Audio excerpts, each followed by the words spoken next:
दोस्तों। मुझसे मेरी बहुत सारी फ्रेंड्स पूछती हैं कि मुझे प्लांटेशन का शौक तो बहुत है, लेकिन मैं फ्लैट में रहती हूँ और मिट्टी की बहुत बड़ी समस्या हो जाती है कि मिट्टी कहाँ से लाएं।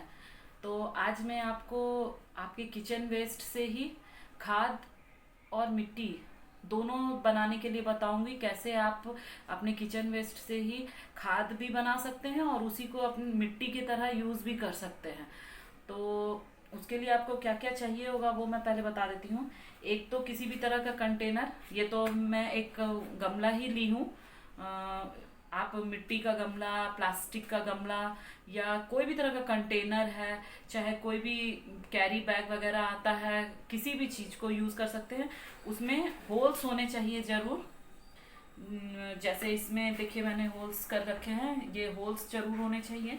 और फिर हमको चाहिए, आप यहाँ देखिए, जितने भी तरह के किचन से हमारे पील्स निकलते हैं, चाहे वो देखिए बनाना पील्स हो, चाहे ये देखिए अनियन है, ये गाजर है, ये आलू का है, ये पपीता है, ये देखिए कद्दू है, इसको हम छोटा छोटा में तरबूज का छिलका को छोटा छोटा पीस कर लिए हैं।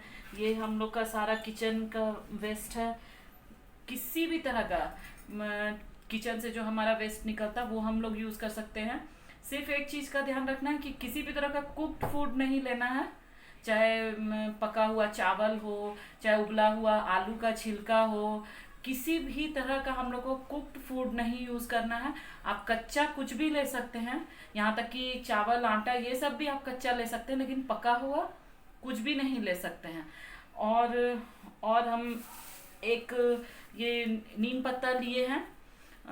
ऐसे तो इसमें नीम खली भी लोग डालते हैं, अगर आपको नीम खली नहीं अवेलेबल है तो इस तरह से अगर आपको नीम पत्ता मिल जाता है तो वो भी आप ले सकते हैं। ये आपके जो किचन वेस्ट बनेगा उसमें फंगस या कीड़ा को लगने से बचाएगा।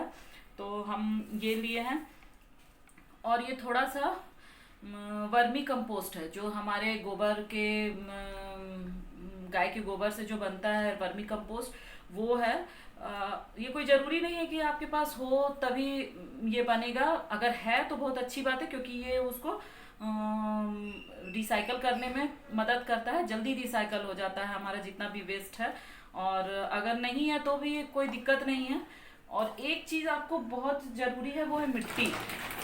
मिट्टी आपको थोड़ा सा तो कहीं ना कहीं से व्यवस्था करना होगा। इतनी मिट्टी आपको लानी ही पड़ेगी, क्योंकि बिना मिट्टी के फिर वो होगा तो, लेकिन बहुत टाइम लगेगा। और अगर आपके पास मिट्टी रहेगा तो आप उसको जल्दी बना सकते हैं।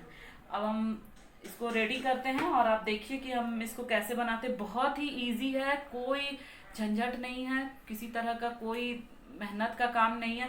आप इसको बना के, कोई ज़रूरी नहीं है कि छत पे ही रखें, आप अपने घर के भी किसी कोने में रख दीजिएगा, तो इससे ना तो कोई बदबू आएगी, ना ही किसी तरह का आपको कोई दिक्कत परेशानी होगा। और अगर आपके पास खुला जगह है, छत है, तो आप वहाँ भी रखिए, कोई दिक्कत नहीं है। बालकोनी में रखिए, कहीं भी रखिए, कोई दिक्कत नहीं है। तो अब हम इसको बनाते हैं, रेडी करते हैं। पहले तो ये जितने भी होल्स है इसको हम लोग बंद करेंगे। तो आप कुछ भी ले लीजिए, हम तो ये टुकड़ा लिए हैं, आप पत्थर है, कुछ भी है। हम तो थर्मोकोल का पीस भी रख देते हैं, उससे भी वो क्या होता है, ड्रेनेज होल तो बंद हो जाता है और भारी भी नहीं होता है। लेकिन फिलहाल हम ये मिट्टी का टुकड़ा रख रहे हैं। होल्स बंद करने के बाद हमको सबसे पहले इसमें नीचे मिट्टी डालना है।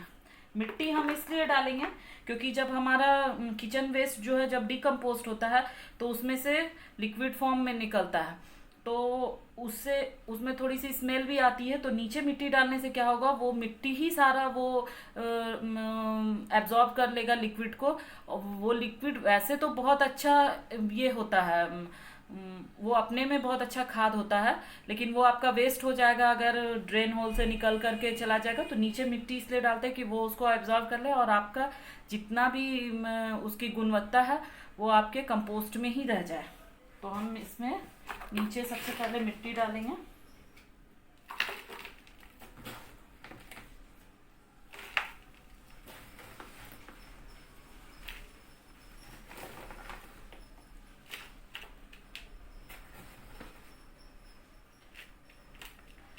अब मैं इसके ऊपर लेयरिंग करूँगी किचन वेस्ट की।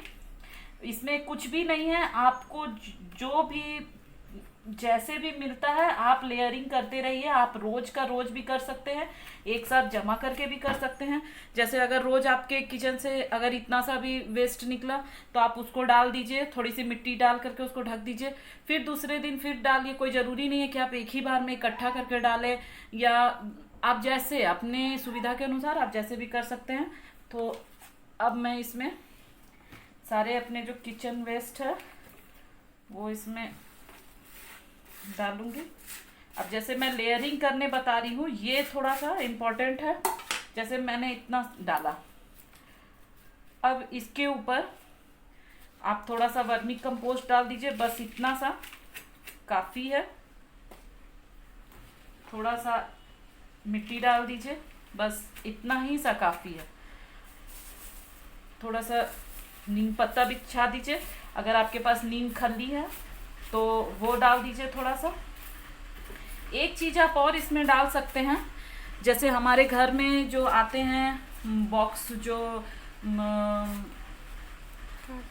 कार्टून जो कोरियर वगैरह से जो आते हैं, कार्टून के बॉक्स जो होते हैं, वो भी हमारे लिए बहुत हेडेक हो जाता है कि उसको क्या करें। तो हम उसको इस तरह से, ये भी बहुत अच्छा कंपोस्टिंग में काम करता है। ये जो गत्ते के टुकड़े हैं कार्टून के बॉक्स, ये आपके इसको कार्बन प्रोवाइड करता है।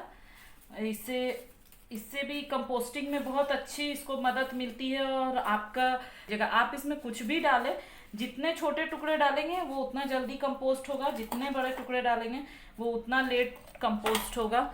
और आप इस तरह से पेपर वगैरह भी डाल सकते हैं, जो अगर पेपर वेस्ट हो गया है, कुछ हो गया है, तो उसका भी छोटा छोटा टुकड़ा करके और आप इसमें ऐसे डाल सकते हैं।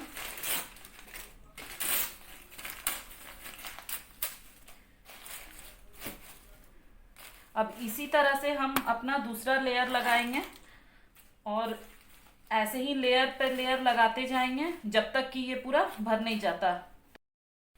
अब ये मैंने आखिरी लेयर लगा दी है। यहाँ पर आपको सबसे ज़्यादा ध्यान क्या देना है कि इतना सा जगह आपको छोड़ना है ऊपर, और इसे आपको पूरा मिट्टी से कवर करना है। अब इसके ऊपर आप लेयरिंग नहीं करेंगे, अब इसे पूरा आप मिट्टी से 2 से 3 इंच तक पूरा मिट्टी से इसको कवर कर देंगे अच्छे से। इससे क्या होगा कि आपका कंपोस्ट से किसी भी तरह की बदबू ऊपर नहीं आएगी। अगर आप इसे घर में भी रखेंगे तो भी किसी तरह की बदबू आपको नहीं मिलेगी इससे, और आपका कंपोस्ट तैयार होता रहेगा।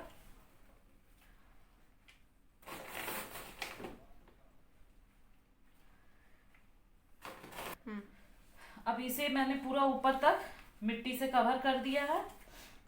इसमें एकदम हल्का पानी देंगे, बहुत ज़्यादा पानी नहीं देंगे, इसको सौगी नहीं करना है, सिर्फ हल्का हल्का इसमें नमी बनाए रखना है।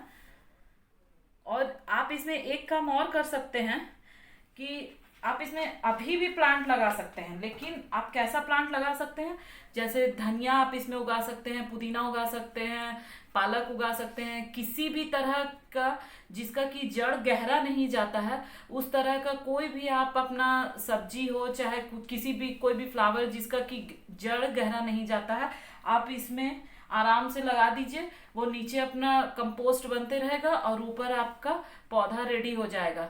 लेकिन एक चीज का हमेशा ध्यान रखिए कि जिसकी जड़ें नीचे तक जाती हैं वो पौधा इसमें नहीं लगाना है, क्योंकि फिर वो आपके प्लांट को मार देगा और आपका प्लांट पूरा खत्म हो जाएगा। अब मैं आपको 1 महीने बाद दिखाऊंगी। आप इसे ऐसे ही 1 महीने तक छोड़ दीजिए, मैं आपको 1 महीने बाद अपडेट फिर दिखाऊंगी कि इसमें क्या परिवर्तन हुआ है और क्या कितना तैयार हुआ है मेरा कंपोस्ट।